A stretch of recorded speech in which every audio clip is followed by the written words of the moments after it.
Hi, friends. Welcome back to Mind Force, the show where we talk about showing up fully in life, work, and leadership. I'm your host, Nate Shear, and today's episode is a blend of serious growth and seriously good vibes. We're talking about how leaders are developed, not born, about building a business the slow, steady, and very intentional way without all the shortcuts.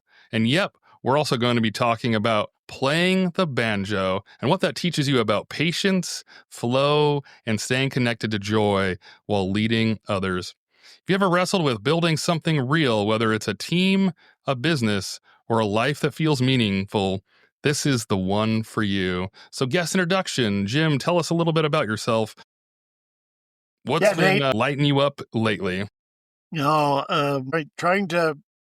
Trying to help leaders succeed. That's my passion right now. I'm been in business. Probably a serial entrepreneur. I've started 7 companies over my career. I've spent most of my career in transportation and logistics. That always kind of tripped my trigger. I'm known for starting companies, new services, new divisions of companies. 4 of those companies I started on for myself, 3 for other organizations I worked for. So I love that excitement of the startup and, being able to twist the dial, punch the buttons, and see very quickly, results, be it good, be it bad, and learned a lot of lessons over that time frame, which then led me to writing a couple of books and probably my passion for helping leaders, because I didn't get a lot of help as a leader. I didn't seek it, shame on me. I didn't get a lot, and therefore I made a lot of mistakes, and therefore I really like helping entrepreneurs, wannabe entrepreneurs, and if I can impart any wisdom on them to help them along this journey, because it's a tough journey, it's a tough road to hoe. I get real pleasure out of that. That's awesome. I feel like one of the biggest things people need in this world is purpose. And it sounds like, you kind of found that, but how? How did you stumble across that you love taking care of and building up people? Just because I think I failed. And it's, when you put so much into something and it doesn't work out the way you envision, and it kind of busts your dream, it's crushing. And therefore, as I got older, I actually tried retirement several years back. It lasted about 3 months. And you mentioned the word purpose. I found there's no purpose in golf, pickleball, and tennis. It's sports I like to play. There's no purpose there, and I've got to have purpose. And I found, man, if I can help any leader avoid some of the pitfalls and mistakes I made, that gives me purpose. And so that's why I really am doing now what I'm doing. It's kind of my second career in helping leaders, and I love it. I absolutely love it. That's awesome. Okay. So out of curiosity, Jim, where are you calling from? I am calling from a suburb of Kansas City, Nice. Yeah, right I had in the to middle of the country. see where everyone was calling from because I had Australia and Africa and lots of fun stuff. So I was like, maybe I should start keeping track of where everybody's from. First, warm-up question for you, Jim. What's one leadership skill you definitely didn't have when you started, but you couldn't live without now? Being a learning how to be a coach, and I emphasize this to my leaders, you're going to be able to go a lot farther if you learn how to inspire people, and that's what coaches really do. Because you can't force them to improve, you can't force them to do their best, you can't force anybody to be motivated. You got to inspire them, and I've learned that that's a skill set. And learning that skill set, boy, I wish I would have known that a long time ago, because, I think pretty much any business you're involved in, it's a people business, whether it be your employees, your customers, vendors. You got to really understand and know how to deal with people. And being a coach and asking open-ended questions, being, very into their background, what their dreams are, all of those things, making them a human and not just somebody who punches the clock. I wish I would have learned that a long time ago. So what do you think the key to inspiration is then? I think start with the company purpose, but then translate that into the individual's purpose. And I even joke. I said, man, I tell some of my leaders, I wouldn't call it a job description. I'd call it a purpose description. What is their purpose? How does that fit into the bigger purpose? And with that, that gives them inspiration. If they can connect those two, make it inspirational for them so that they're achieving their purpose and the company's achieving their purpose. So you'd mentioned taking care of people. I'm curious, like, what your thoughts are on balance, because I had a guest that said you should never say, like, we're all family, because there's going to be cuts, there's going to be things that happen. So how do you balance taking care of people, but then at some point you have to take care of the business aspect? So one kind of feels soft and, fuzzy and fun, and then the other one's kind of difficult. How do you balance those two things?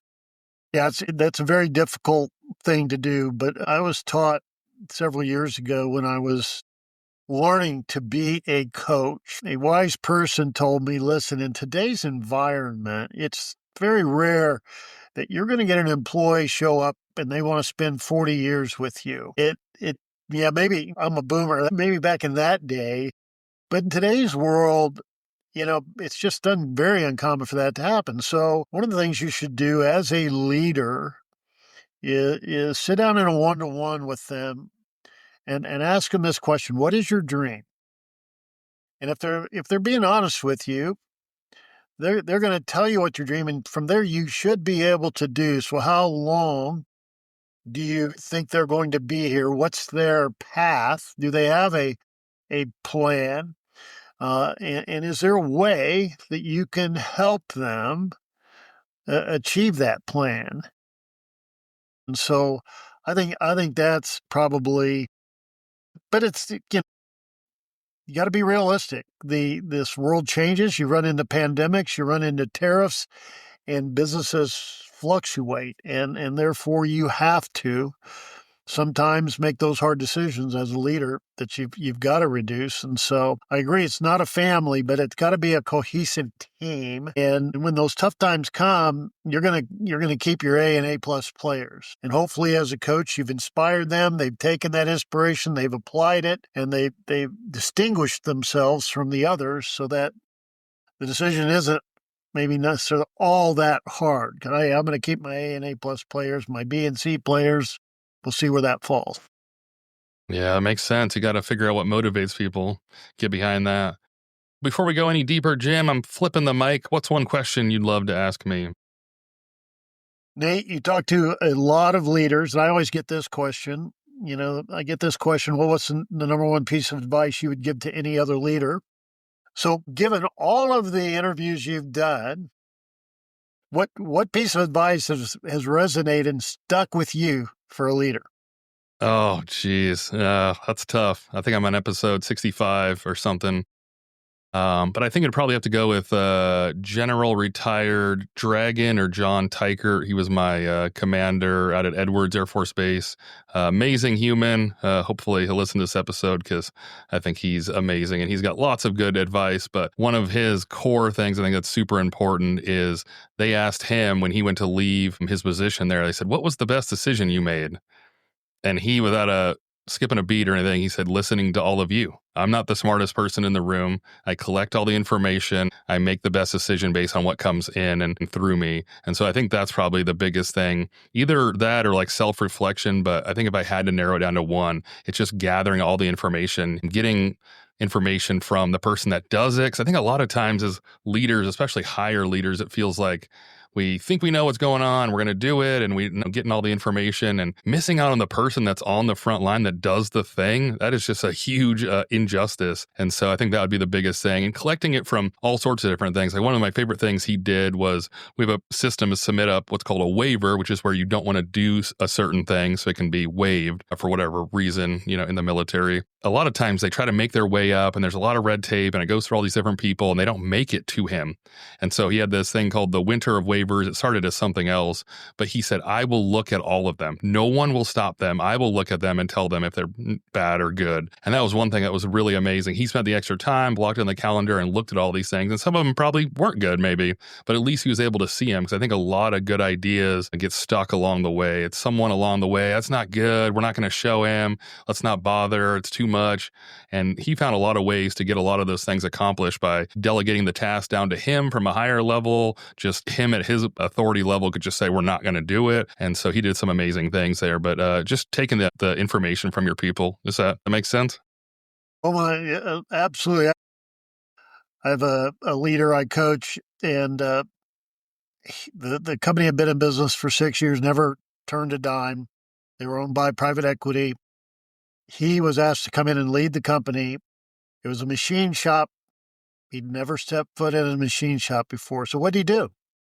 He went in and did a one-on-one with every machinist, every employee, saying, hey, you've been here 20 to 30 years. You know this organization. What should we do? And he listened, and he turned it around. He absolutely turned it around. So I buy in 100% to what you're saying. Yeah, you gotta listen. Well, Jim, we'll move into your first pillar, which is leadership development. What's one early leadership lesson that totally humbled you, but shaped how you lead today? Hopefully, a cool story. Yeah, it's a sad story, but I started 7 companies. The first 2 were total failures. The third I started in the .com hysteric era, and I thought it'd be easy to raise funds. Number one, it wasn't, but I was successful, and I became the CEO. But I had 2 co-founders, and the co-founders were former colleagues of the company I left to start this company. Number one, I really didn't have much leadership experience, but now over time, I've got 35, 40 people and families that I had this response. And now I have a board of directors. My board of directors were investors. The first mistake I made was having these co-founders who were colleagues and friends. You don't hire friends. And that was the first. And I had to let them go because they weren't qualified for doing what needed to be done. The second lesson I learned was, as the CEO, you don't take all your issues to the board of directors because they're just going to say, I don't know if we have the right person in the chair. And so, well, gosh, my wife doesn't want to hear about it.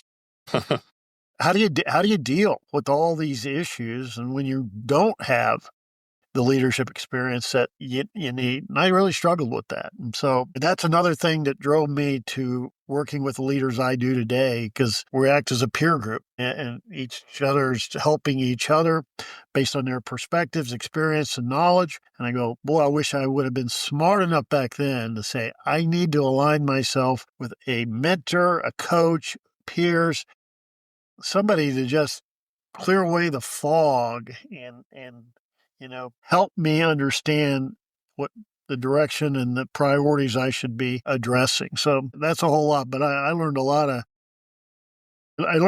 because I did the wrong things, hiring friends and having a board and not really having that leadership experience, and then not reaching out to somebody who could help me, coach me, be a real leader. So I'm curious, Jim, with letting go of your friends and things like that. One thing that I struggle with, and I think a lot of people do, is, those difficult conversations.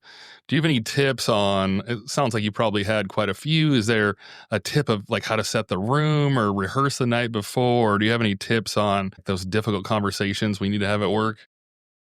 I think that's a work in progress. I think any leader has to have a number of those, and it doesn't come natural. But I think the best piece of advice that I've ever gotten is those difficult conversations shouldn't be so difficult if the person you're conversing with knows the basics and the surroundings. In other words, it shouldn't be a surprise, right?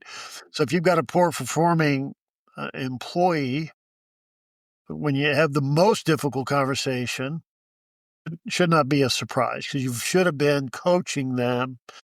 The one thing I've learned here in the last year is the intentionality of culture. And culture is a set of common beliefs that translate to behaviors. And when you document those in detail, here are acceptable behaviors that we as a team espouse, then those difficult conversations become less difficult because you're preaching those, you're coaching them on these behaviors. And then typically the difficult conversation is somebody went over the guardrails on the behaviors we accept. And so I do believe, like, if you have to have a difficult conversation to let somebody go, that really shouldn't come as a surprise because you've had conversations leading up. And again, as a coach, you're not judging, you're asking them open-ended question. What happened here? What caused this? How did that happen? Is that something you agree with? You're getting them to talk. You're not judging, getting it out of them, and then you're explaining, well, this is contrary to our culture, our beliefs, and our behaviors that we endorse. So we've either got to clean that up or there are going to be consequences. In my early days, I had this thought process. When there was an issue, Nate, you and I, we have a problem. Let's talk about it, okay? When there's a second time, Nate, I got a problem here. I thought we discussed this, and so what's going on? And then on the third time, Nate, you got a problem.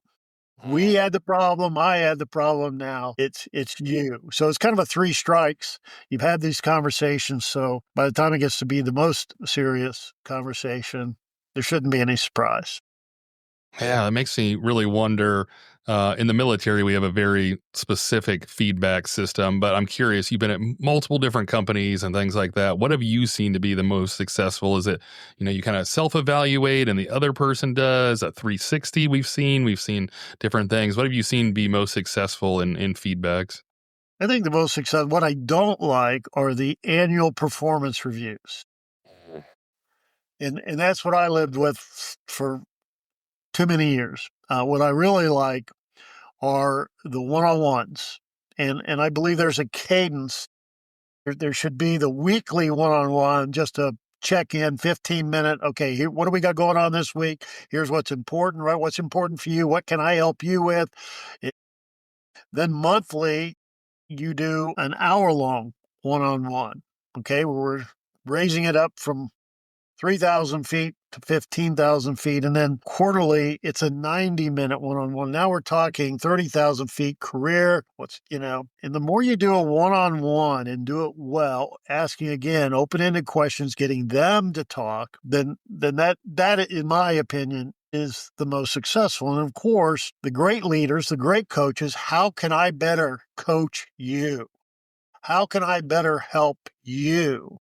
My job as a leader is to ensure I'm giving you all the resources necessary for you to succeed. And so having that kind of dialogue, I think, helps. But the performance reviews are just the annual, especially even 6 months. It's like you are compelled. Well, here's the great things you did, but wait a minute. I've always got to find this one negative, no matter what. And I just think they're not real, they're not genuine, and I don't encourage those. Yeah, we do initial, midterm, and closeout. So we'll only meet, unfortunately, 3 times a year. I try to do it quite a bit more, but I work in a smaller section now. But 3 times a year probably is not quite enough. Probably needs to be a little bit more developed. And I think back to the difficult conversations, when you're having an ongoing conversation, I feel like it's so much easier to just say, hey, could you work on this or do that? If you're only seeing them every couple months and it's like, oh, then it feels like you're really, stabbing them. But if you kind of have that ongoing conversation, it's easier to, and I think the rapport comes along with it too. If you're meeting enough, there's a little bit of rapport. If you're meeting 3 times a year, I don't know if there's really much rapport unless you're finding other ways or other times to meet, but it's pretty difficult. To close out this leadership development, Jim, what do you think about growing leaders, not just managing people? What's the secret sauce? I think the secret sauce is a great question because I work on that a lot. I work with CEOs who have a somewhat of an identity crisis. They can't believe they're the CEO. They don't, maybe call it imposter syndrome. They don't know what the job really entails. And I constantly have to tell a few of my members in my one-to-one coaching, I don't need you to be the tuba or the violin player. I need you leading the orchestra. And don't be tempted into leaning in over here because that's where your expertise is. Like I've got a CEO who used to be a CFO. Well, he leans into being Well, I can just financial. do that faster and better. And no, I need you in charge of strategy. I need you in charge of culture. I need you to be the head coach. Do you have the right people in the right seats? Are you developing your team so that you have a succession plan? You're the ambassador for the company. You're the what I call the tip of the spear, and you're out investigating AI. You're out looking at strategic partnerships. You may be looking out at acquisitions, and you've got to have the right team under you where they're doing what they're supposed to be doing so that you're freed up to work on culture, strategy, being a coach, ambassador, and tip of the spear. So I talk a lot about that to my members because they can stray off into taking on a role that they really should have somebody else doing. I think that's one thing that's super difficult. It's come up in multiple different things, but delegation, I think, is really difficult. You came up through and you've done the thing, and like you said, I could do it better and faster, and I could do it myself. And I feel like there's almost like a dirty kind of feeling where, oh, I'm just delegating, I just give everything away. Do you have advice that you give to people to kind of combat maybe the imposter syndrome, which is another common thing, and then also that delegating, I just give away all my work? Yeah, I agree with you. There are leaders who have delegation issues, and it typically means one of two things to me. A, you don't trust you have the right person in that role, so you're taking it on, or you don't trust that the job is going to get done the way you want it done. So it's a it really becomes, in my mind, a trust issue. And I really encourage, and it's a work, you got to trust, you got to work on trust. They got to trust you as the leader, and you got to trust them, but you're a team. Again, you're the orchestra leader. But I agree, delegation can be a real challenge for some leaders. It's a tough one. Well, your next pillar is organic business growth. You've built something without chasing gimmicks. What's the heart behind growing your business organically? Yeah, I've written 2 books on the topic. I got infatuated with Amazon, Uber, and Netflix, and I go, how come they surpass their competitors like they were standing still? Amazon just blew past Walmart. We all know Netflix put Blockbuster out of business, but then they had what I call Netflix 2.0 and kept Amazon at bay. And then Uber destroyed Uber and Lyft destroyed the cab business. So why was that? What happened? And so I just did a lot of study, reading, and just thinking about it. And I came up with a formula that I think those kind of companies adhere to. They dominate in their space. And it boils down to, I think they understand buyer psychology more than anybody else. And I explain it this way. Nate, you and I are buyers. We buy things every day. We're all buyers. Maybe not professional buyers, but we buy things. So what triggers us to buy what we're buying and from whom we buy that? And I believe it can be broken down into 4 categories. Number 1 is convenience. If all things were equal, for example, I use this example, if you're driving down the interstate and you need gas, you pull off. Well, guess what? The gas is going to be the same price at the station on your right side that you just pulled off on, or you can go across the overpass and go to the other one, same price. You're going to opt to stay on the right side because it's going to save you time. It's going to save you effort. Part of convenience is simple and easy. We're not looking for anything to make our lives more complicated. We want it simpler and easier. So convenience is number 1. Number 2, what we buyers like is competitive price. We don't necessarily have to have the lowest price, but we want competitive price. But I think more importantly, under the price category is transparency. We want to know what we're spending before we make the purchase. We hate fine print.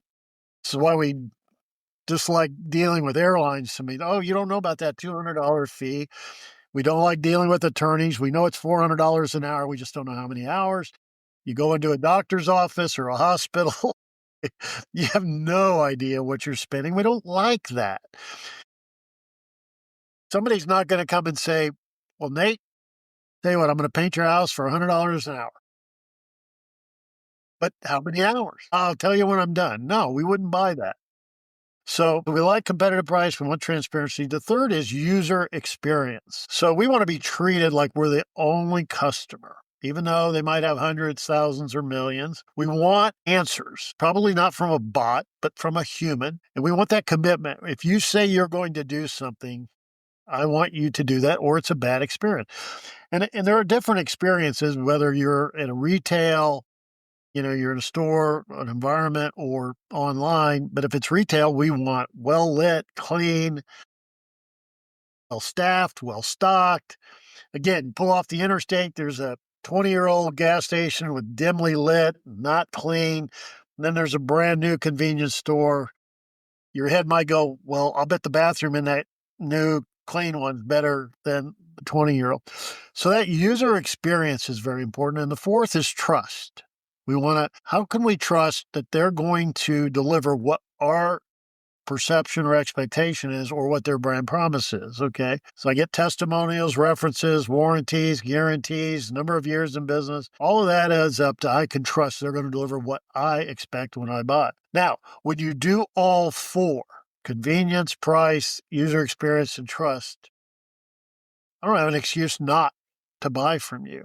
All our excuses are around those four items, but unfortunately, most companies have a conscious trade-off. And I use this example, even though they're an awesome company, Walmart, everyday low prices, rollback America, and they're price, but the user experience. Hope you like checking yourself out.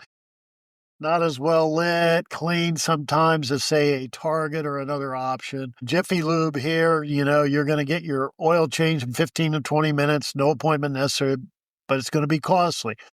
Same thing with Nordstrom. Great merchandise, beautiful stores, personal shoppers, but price. I got an excuse. Oh, it's cost too much. And so there are all these companies who I believe have this conscious trade-off, which now gives me an excuse.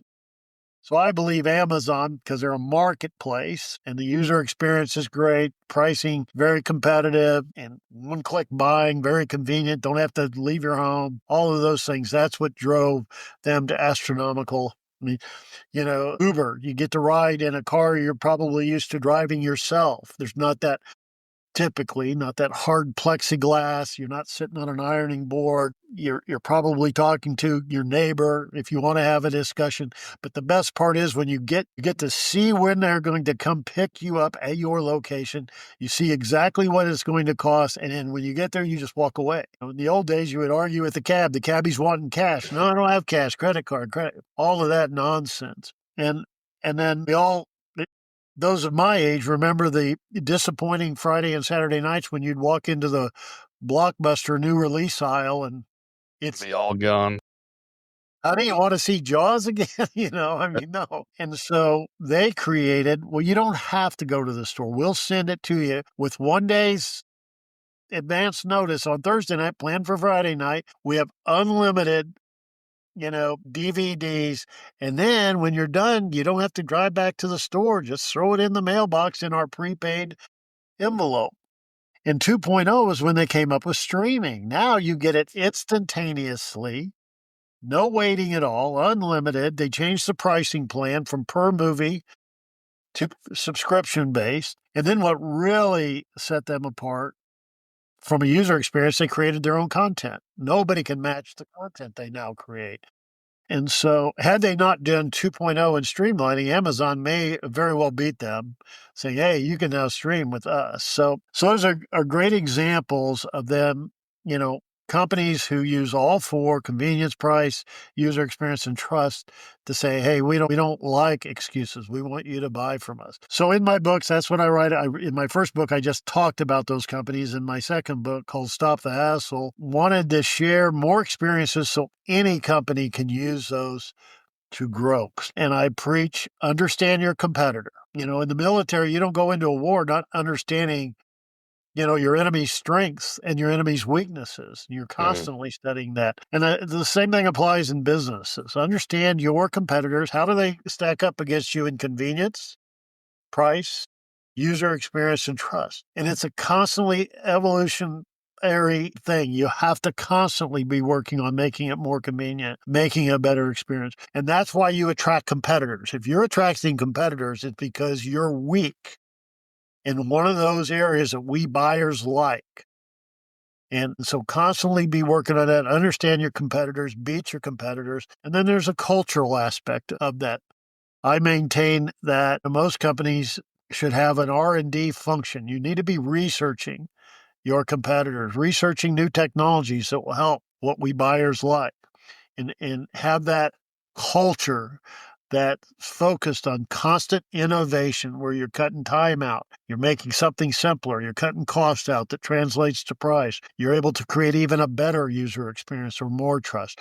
When you're able to do that, you're going to grow organically. That's what I've written my 2 books on. I've created an audit where anybody can come in and evaluate themselves and their competitors and see where they need more help or where they need to tighten the ship. So that's Yeah, what those are that's all. some pretty good examples. I do have to say, I did enjoy that Friday evening, strolling the aisles of Blockbuster. It was an experience. You got your game for the weekend, maybe some candy. But yeah, when all the boxes were empty, it was a little sad. But I do find it really interesting, the human experience that you mentioned. I'm a hospital administrator by trade. And so I try to make sure the hospital is set up. And I was reading a study. You can actually get a poor diagnosis or even maybe a misdiagnosis. But if the customer service was good, the building was clean, like your overall experience was good, you're still okay with it. And so kind of shocking, like you could get something bad, get, something that could change your life. And as long as like all the steps and everyone was friendly and gave you education and talked, through it, and the overall patient experience was, okay, like the bad news or whatever goes with it, they still rated those higher than like getting good news or things went really well, but the patient experience wasn't very good. So patient experience or customer, I guess, experience is super important. I think it's interesting, there's been this plethora of urgent care facilities pop up. Okay.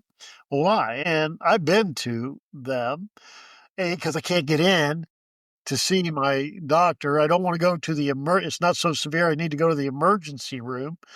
And they're springing up all over, so they are more convenient. So it points out there's a problem somewhere else that forcing these, urgent care centers to pop up everywhere. That's interesting. The last question in this pillar, Jim, what advice would you give to someone who's trying to grow without losing their voice or values in the process? Like my advice is write down your top 3 competitors and then find out if you even have to buy from them. Find out how do you stack up from a convenience standpoint? How are you from a price and a transparency, user experience, etc. I grew up in transportation and logistics, and there are a lot of companies out there that, oh, I want you to haul something for me from one side of town to the other, and you have to fill out this massive form. No, I'm not taking the time to do that. So if you understand what we buyers are really looking for, we want to save time, we want to save effort, we want simpler, and we want easier. Evaluate yourself, how you stack up against those 3 competitors. If you're at a price disadvantage, why? Now, not everybody can hit all 4. For example, it's going to be very hard for anybody to compete with Walmart on a price standpoint. All right, so when you have a disadvantage in one of those 4, you have to overcompensate in the others. You got to give a much better experience. You have to be much more convenient. You have to be much more trustworthy. You have to give guarantees, warranties, testimonials, all of that. You've got to make me feel like, man, when I make this purchase, yes, I'm going to 10%, 15% more, but look at the time I saved. Look at the experience. Man, they called me by my first name. They called me afterwards. Hey, how'd the purchase go for you? What else can we do? All of those things add up to where I go, man, you know what? It was worth that extra 15%. So that's what I believe they need to do. Really understand the competitive landscape, really understand what it is we buyers are looking for and meet those needs. Yeah, knowing your audience, knowing your buyer, that makes sense. Your last pillar is the banjo and slow growth. So let's talk music, Jim. What's something that learning to play the banjo has taught you about leadership or maybe life? Yeah, great question. Let me divert and tell you uh, how that came to be that decided to play the banjo. Number one, I had a cousin who played, but he played all kinds of musical instruments. But I decided that everybody plays the guitar. I don't want to be everybody. And I love the sound. And I started that journey um, 40, 43 years ago, but then I had my first kid and now no time to play. So it went in the closet for a long time, almost 20 years. And when I started that first real company where I raised some venture capital, and I know this happens to almost every leader, I'm on up here 24/7 by 365. The business is never leaving my head, constantly thinking, reviewing, what if, what should we do? What about that? What about this? I had to have a diversion. Well, my diversion at the time was my 15-year-old daughter. And she was doing sports and other things, and that was my one diversion where I turned off the business. Well, she got her driver's license at 16, and then boom, she's gone, no longer my diversion. So I decided that, you know what, I'm gonna take that banjo out of the closet, dust it off, I'm gonna get it restrung, and I didn't really learn it the first time. I'm gonna learn this. Because I decided if you're learning something like a musical instrument, it takes your full attention. It takes discipline and especially the banjo. And I sat for the very first year on weekends. I would do nothing but practice my right hand technique. And I couldn't think about work. I had to think about what are these fingers doing, what order, and the timing. And then I later worked on the left hand. But it gave me an escape, which I needed from being turned on, plugged in to work all the time. And so it's a discipline, but it's also a release. You can't, it'll ruin your life if you as a leader are turned on 24/7, 365, sacrificing your family time and other sacrifices. It will hurt you if you let it. And so that's how I got to doing it. Uh, and now 20 some years later, I'm not saying I'm good at it, but I play with a couple other people. We've formed our own little band. We have a lot of fun with it. But it's like leadership. Learning a banjo or any musical instrument is like leadership in golf. You're never going to perfect it. You constantly have to work on. I took lessons from. I went to a couple camps from a professional banjo player who still practices every day, and that there is no finish line on leadership, on golf, on playing the banjo, and so many things in life. And so I work on. Matter of fact, I'll be playing tonight. I've got some guys coming over. We're going to practice around, play, and see what we can do with it. Yeah, and I think it's important. I read a lot of, self-development and leadership books and whatnot. My wife's like, "Oh, you really need to read fiction." And so I actually saw a study where that's really powerful. The fiction, the other part of your brain, and, thinking about it and creating the images in your head and, not thinking about work and things like that. So I think it's definitely something that's pretty important to use your whole brain. Because even for the podcast, like, I was kind of nervous about writing scripts and coming up with questions and things like that. But that's actually been one of the things I find really fun at work. I'm doing spreadsheets, I'm more analytical, and then I come home and this is more creative, trying to think of fun things and, how I splice the videos together. And that's, the more artistic and creative side. And I think it helps really balance it out because I was really doing a lot of analytics and things like that. So I think it's a good reminder for fun, Jim. If leadership had a soundtrack, what would it be? What song would it be? My God, that's a great question. I haven't given that one any thought. I almost think it'd be like dueling banjos where you can't do it all alone. You're playing and then you're listening to somebody else and then you're trying to match that and you're collaborating back and forth. So that's probably my answer. Dueling banjos. Dang, that's a good one. The devil went down to Georgia, back and forth. Well, Jim, I'd like to try to bring together all these three things kind of together. What does a good leader feel like to the people around them? they feel like somebody who's got my best interest at heart. They're inspiring me to bring my best, but they care about me. And I think that's what, even though the leader really absolutely cares about the enterprise, the organization, and the success of that, but when they can translate that into say, hey, they really care about me, that inspires me, and I'm going to do my best. That's a real strong part of leadership, in my opinion. That's a good one. And finally, what would you say to someone who's leading but quietly wondering if they're cut out for it? I believe some people get cast into leadership roles where they don't belong. The old adage, well, you are the very best at sales, so now we're going to make you the sales leader. And there's, yeah, you got to have a certain skill, but the real skill is how do you inspire, engage, and motivate people.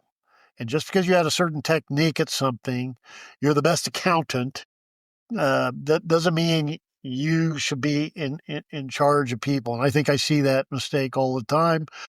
I look at people who found companies and because they've got a skill or an expertise, but now all of a sudden they've got people. They grew, they were successful in getting traction, and they got people, and a lot of them aren't good at it. And they're toxic. The turnover's high. They don't give their people a path to succeed. And so, if you are becoming a leader, try and get help. Work with others Sounds that good. and learn the key parts of being a leader and a coach. Get some coaching. Absolutely. Well, Jim, this has been a rich conversation. Thank you for sharing your journey, your wisdom, and the rhythm of how you lead. Before we close out, where can listeners go to connect with you or learn more about what you're doing? Very active on LinkedIn, so you can connect with me there. My website is jimbramlett.com. My name, jimbramlett.com. Also have a site called Strategies to Grow. Strategies, T-O, Grow. .com. So anywhere is an easy way to connect with me, and I love connecting with anybody who's interested in learning more. Perfect. Well, to everyone out there, thank you for joining us today. If something here made you think, smile, or breathe a little deeper, share the episode, leave a review, and keep building with heart. This is Mind Force. I love you all. See ya.